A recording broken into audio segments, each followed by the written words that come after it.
नमस्कार, प्रवास अक्षर न्यूज नाटक और आप सभी का स्वागत है। भारतीय सेना ने आज राष्ट्रीय युद्ध स्मारक पर ऑपरेशन पवन के 1171 शहीदों को औपचारिक श्रद्धांजलि देकर उस ऐतिहासिक विदेशी सैन्य अभियान को पहली बार राष्ट्रीय मान्यता प्रदान की। इसी के साथ भारत ने फ्रांस के साथ हैमर प्रिसीशन म्यूनिशन के घरेलू निर्माण और फ्रांसीसी जर्मन रक्षा समूह के साथ 155 मिमी कटाना प्रिसीशन आर्टिलरी गोला बारूद के लिए महत्वपूर्ण रक्षा समझौते किए।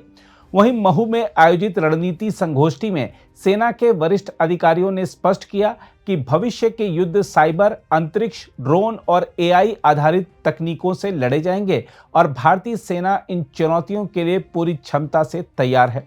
देखा जाए तो ऑपरेशन पवन के वीरों को भले दशकों तक औपचारिक मान्यता नहीं दी गई, लेकिन राष्ट्र ने आज उन्हें वह सम्मान दिया जिसके वह सच्चे अधिकारी थे। राष्ट्रीय युद्ध स्मारक पर सेना प्रमुख जनरल उपेंद्र द्विवेदी और उप सेना प्रमुख लेफ्टिनेंट जनरल पुष्पेंद्र सिंह का श्रद्धांजलि अर्पण केवल एक सैन्य औपचारिकता नहीं, बल्कि भारतीय गणराज्य की ओर से वह नैतिक ऋण प्रत्यर्पण था जिसकी प्रतीक्षा 1987 से लंबित थी। यह स्मरण पूर्व केवल अतीत की स्मृति नहीं, बल्कि भविष्य के लिए संदेश है कि भारतीय सैनिक जब राष्ट्र के सम्मान के लिए प्राण न्यौछावर कर देता है तो देश उस बलिदान को विस्मृत नहीं होने देगा। हम आपको बता दें कि अक्टूबर 1987 में शुरू किया गया ऑपरेशन पवन केवल सैन्य कार्रवाई नहीं थी, यह भारत की रणनीतिक क्षमता की परीक्षा थी। तमिल संघर्ष से जर्जर श्रीलंका में भारतीय सेना को भेजा गया था ताकि एलटीटीई और अन्य सशस्त्र गुटों को हथियार मुक्त कर वहां शांति बहाल की जा सके। परंतु इस तैनाती का वास्तविक स्वरूप किसी भी भारतीय सैनिक ने कल्पना में भी नहीं सोचा था। एलटीटीई कोई साधारण विद्रोही समूह नहीं था। उनके पास अत्याधुनिक हथियार थे, वे गोरिल्ला युद्ध कला में अप्रतिम थे।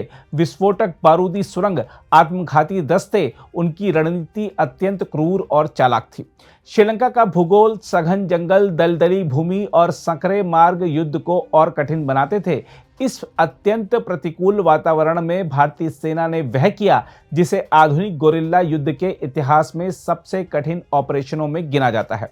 उस दौरान 1171 भारतीय सैनिक शहीद हुए और 3500 से अधिक घायल हुए। मेजर रामास्वामी परमेश्वरन ने अपने अंतिम क्षणों में 6 सशस्त्र आतंकियों को मौत के घाट उतारकर परमवीर चक्र हासिल किया।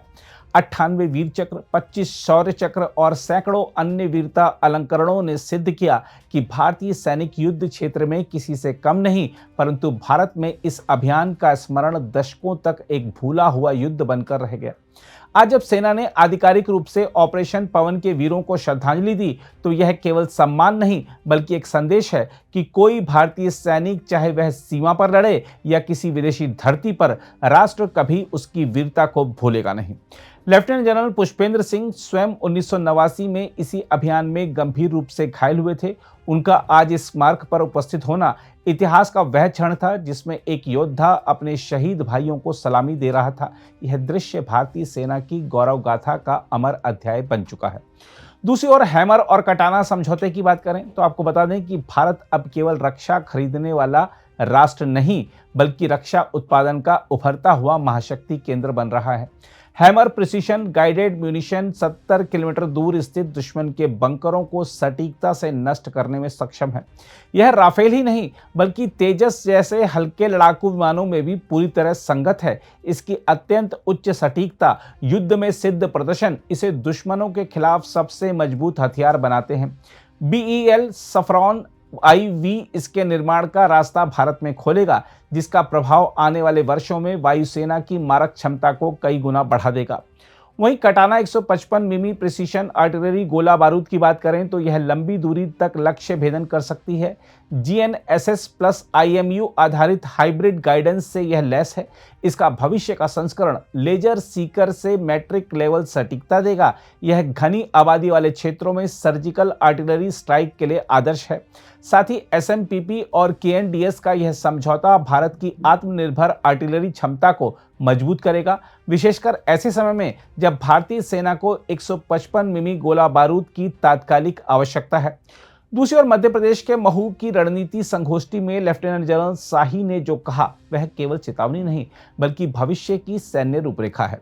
उन्होंने कहा कि 2035 का युद्ध ऐसा होगा जिसमें ड्रोन झुंड आसमान को ढक देंगे, साइबर हमले दुश्मन की कमांड प्रणाली को निष्क्रिय कर देंगे, उपग्रह दुश्मन की हर गतिविधि को वास्तविक समय में उजागर करेंगे और एआई लक्ष्य चयन व आक्रमण की गति को मानव क्षमता से कई गुना आगे ले जाएगी। देखा जाए तो चीन पहले ही इंटेलिजेंस वॉरफेयर की ओर बढ़ रहा है। पाकिस्तान हाइब्रिड युद्ध, आतंकवाद और परमाणु ब्लैकमेल की रणनीति से बाज नहीं आएगा। ऐसे समय में भारत का आक्रामक, त्वरित और सटीक प्रति उत्तर ही उसकी सुरक्षा का आधार बनेगा। हाल का ऑपरेशन सिंदूर इस दृष्टिकोण का ताजा उदाहरण है, जहां गति, सटीकता और सामरिक चौंकाने की क्षमता ने कुछ ही घंटों में दुश्मन की योजना ध्वस्त कर दी थी। बहरहाल, अतीत की वीरता प्लस वर्तमान की वैज्ञानिक शक्ति का जोड़ है भविष्य का अजेय भारत। आज का भारत वह नहीं जो 1980 या 1990 के दशक में था। आज हम ऑपरेशन पवन के वीरों को सम्मान दे रहे हैं, अत्याधुनिक हथियारों का स्वदेशी निर्माण कर रहे हैं और 2035 की युद्ध प्रणाली को रणनीतिक दृष्टि से समझकर तैयारी कर रहे हैं। देखा जाए तो भारतीय सेना केवल धरती की रक्षा नहीं करती, वह इतिहास रचती है, भविष्य बनाती है और वर्तमान में शत्रुओं को संदेश देती है कि भारत अजेय है और अजेय रहेगा। अगर आप भी लेना चाहते हैं देश दुनिया की तमाम जानकारी तो आज ही सब्सक्राइब करें हमारे चैनल को। साथ ही नीचे दिए बेल आइकन को जरूर दबाएं ताकि हर अपडेट आप तक पहुंच सके।